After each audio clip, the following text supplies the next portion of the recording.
Des champs à perte de vue, de grandes parcelles de monoculture, blé et surtout maïs en Alsace, pas de haies, très peu d'arbres, un paysage typique de l'agriculture intensive, néfaste pour les oiseaux.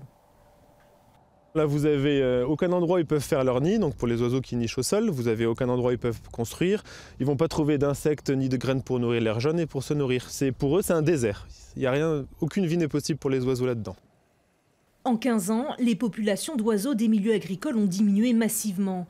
Les chiffres sont vertigineux, moins 26% pour l'alouette des champs, moins 33% pour le bruant jaune, moins 20% pour le faucon cresserelle. Une hécatombe qui s'explique aussi par la raréfaction des insectes qui constituent leur nourriture. En cause, la généralisation des néonicotinoïdes, des pesticides surpuissants.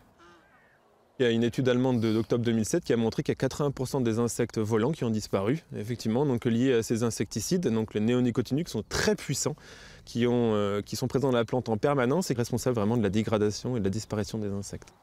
La bonne nouvelle, c'est que la situation est réversible. Sur la colline du Sommerland, les parcelles n'ont pas été remembrées. La biodiversité a été préservée. Vous avez devant vous de la végétation herbacée qui va produire des graines et des insectes pour les oiseaux. Et derrière, vous avez des arbres qui vont permettre aux oiseaux de se percher, de se nourrir.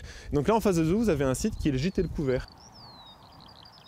Un milieu de vie favorable à condition de se passer d'insecticides. Pour retrouver des printemps qui chantent, c'est notre modèle agricole tout entier qui doit être repensé.